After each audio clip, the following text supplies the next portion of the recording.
ఓటమి ఒంటరిగా రాదు, నీకు గొప్ప అవకాశాన్ని తీసుకొచ్చి పెడుతుంది.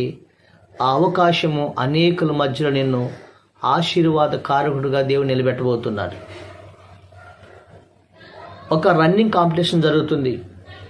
అది ఇంటర్నేషనల్ కాంపిటీషన్. చాలామంది రన్నర్స్ పాల్గొన్నారు. ఎవరికి వారు ఈ రన్నింగ్ కాంపిటీషన్లో గెలవాలి అనే తపనతో, మంచి ఆతృతతో ఉన్నారు. రన్నింగ్ కాంపిటీషన్ స్టార్ట్ అయింది. ఎలాగనే మెడల్ సాధించాలి, మా దేశానికి గర్వకారణంగా ఉండాలని మంచి శరవేగంతో పరిగెత్తుతున్నారు. అందులో ఒక వ్యక్తి అందరికంటే దూసుకుపోతున్నాడు.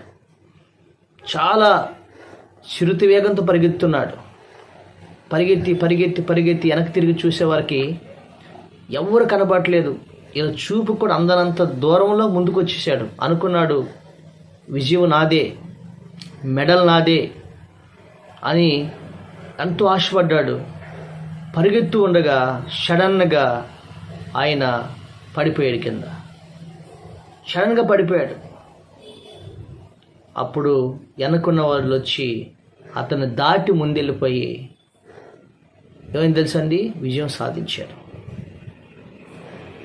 ఆ సమయంలో నా మనసులో నేను గెలుస్తాను, నా జీవితంలో నేను విజయం సాధిస్తాను అనుకున్నాడు. కానీ తన ఓటమి పాలైపోయాడు. ఏం జరిగిందో తెలుసా? అతను కూర్చుని ఆలోచించాడు, ఎందుకు నేను ఓడిపోయాను అనుకుంటే, ఆయన ఎందుకు నేను పడిపోయానని చూస్తే అతను తొడుక్కున్న షూ అనేది ఉందో చూసారా, ఆ షూ లేస్, ఆ షూ తెగిపోయి వెంటనే ఆయన కింద పడిపోయాడు. ఆలోచించారు, నేను ఓడిపోయినట్టు ఇంకా జీవితంలో ఎవరు ఓడిపోకూడదు. నాకు జరిగిన ఈ సన్నివేశం, లేకపోతే నాకు జరిగినటువంటి ఈ స్థితి ఇంకా రన్నర్స్కి ఎవరు జరగకూడదు అని ఆలోచించి ఆయన ఏం చేసేది తెలుసండి, ఒక షూ ఫ్యాక్టరీ పెట్టాడు. ఆ షూ ఫ్యాక్టరీ పెట్టాడు. అనధికారంలోని అమెరికా దేశంలో ఆ షూ ఫ్యాక్టరీని దేవుడు ఆస్వాదించాడు. అనధికారాన్ని గొప్ప మిలియనియర్గా, ఆయన కోటేశ్వరులో ఒకడుగా అతను దీవించబడ్డాడు. గొప్ప పేరుగాంచాడు. ఆయన పేరే నైక్. ఫిల్ నైక్ అనే యవనస్తుడు ఈ ఓటమిలోనే గొప్ప అవకాశాన్ని వెతుక్కున్నాడు. పిల్లరా, నీ జీవితంలో ఇంతవరకు జీవితంలో ఓడిపోయాను, జీవితంలో ఏది సాధించలేదు అనుకుంటున్నావా? ఉద్యోగంలో ఏదో ఒక ఉద్యోగం ఎంట్రీ పోయినని ఇక సాధించలే అనుకోవద్దు.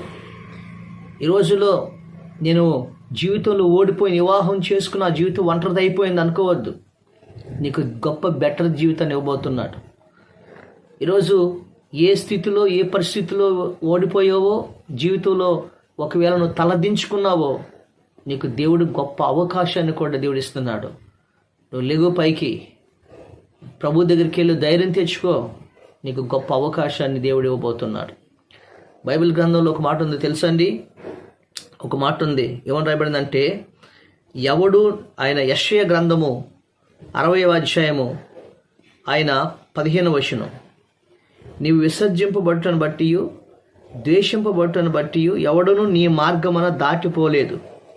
నిన్ను శాశ్వత శోభాతిశయముగాను బహుతరములకు సంతోష కారణముగా నేను చేసేదను. దేవుని స్తోత్రం. నిన్ను బహుతరములకు సంతోష కారణముగా దేవుడు చేస్తాడట. శాశ్వత శోభాతిశయముగా నీ జీవితాన్ని వర్ధిల్లుతావట.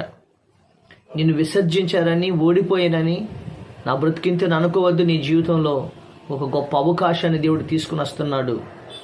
ఆ బిజినెస్లో ఓడిపోయావా, లేదా ఉద్యోగంలో ఓడిపోయావా, అప్పటి నుంచి ప్రయత్నాలు చేసి ఒక విసిగిపోయావా? నీకు వచ్చే అవకాశం, ఇంతకుముందు అవకాశాలన్నిటికంటే గొప్ప అవకాశం నీకు దేవుడు ఇప్పుడు ఇవ్వబోతున్నాడు. గ్రేట్ విక్టరీ, గొప్ప విజయం నువ్వు సాధించబోతున్నావు అని ఈ విషయాన్ని నువ్వు జ్ఞాపకం చేసుకో.